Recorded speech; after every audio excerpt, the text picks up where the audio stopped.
generally,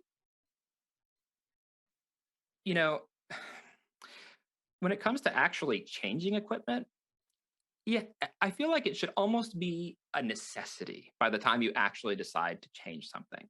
It should not just be because you feel like upgrading to motivate yourself. Like, yeah, we all think that buying a new trumpet or a new mouthpiece is going to motivate us into practicing more and sounding better. At least it's part of the psychology of buying new equipment, but it's just not how it works. You have to imagine it's more like I have a huge workbench and I need 500 types of hammers, and they're all slightly different and they're going to be used for slightly different situations. Um, the changes that we want to make to equipment by the time we actually realize we need them should be as small as possible. Even something like, let's say you play a Bach 37 Stradivarius or something, and you've been playing it for 5 years and you like it, and it's the only professional trumpet you've ever had.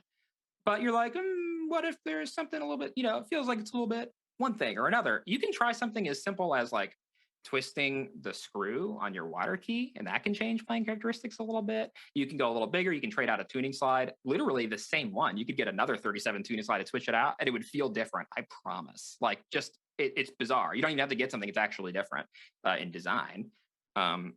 And then, of course, you could actually go different designs if you wanted. This is where it starts to get into weird territory for me.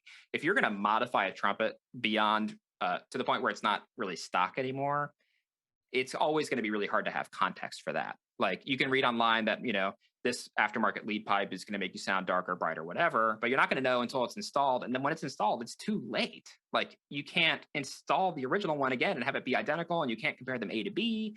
And then if you ever do resell that trumpet, other people are not going to know how it plays because it's customized. So I don't know. It gets a little bit tricky. I think people should, I think people often get to that solution a little quicker than they should. Start small. We're working with extremely small tolerances here. Trumpet lips, the lips are meat reeds. We play on these tiny little mouthpieces with tiny, tiny amounts of cut depth, especially when you start playing lead trumpet mouthpieces and stuff. And every little change is going to make a noticeable difference. So changing stuff out wholesale is always as more of a risk than a benefit. Sometimes you learn something from disrupting the system that way. Certainly I did. I mean, go watch my mouthpiece breakups video. I've played some weird mouthpieces, things I would never go back to now. I learned things from them, definitely, but it didn't help me get better as a player necessarily, because I spent time on weird stuff, not developing my chops on things that I would eventually use as conventional equipment. Don't be afraid to use conventional equipment. They're conventional because they are sort of statistically the most common, which is helpful in some situations. People wonder why orchestral players are so focused on just a few brands of trumpets. And the reason is that most people who play in orchestras are playing those trumpets. It's extremely circular. And I'm not saying that's inherently good or bad, but if you want to be an orchestra player and you want an orchestra player who's listening to you to be like, that sound is recognizable to me, it's going to be easier if you're within the few brands and sort of the structure of the kinds of equipment that they're already using.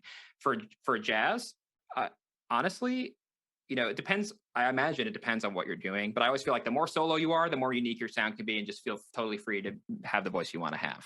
If you're playing in a 4-person big band section, I know those guys play different equipment from each other because they have different roles, but their ultimate goal is just the section blend. And they're incredible at it, even when they're not playing exact same trumpets. For me in the orchestra, I've noticed that blending is my job as blending is so much easier if the section is playing really similar equipment. Of course, people have the right to experiment, whatever, but as interpreters of orchestral music, and we have to have 3 trumpets playing very similarly and matching as quickly as possible, having similar equipment makes a lot of sense. That said, there are so many brands out there because there's literally something for everyone. Even though we talk so much science with equipment, it is art. It's all art. The trumpets are art. The mouthpieces are art. The music obviously is art. And so at the end of the day, you just want to develop your close relationship with the equipment you have. And if you want to make some changes that will make something possible, please experiment carefully and slowly.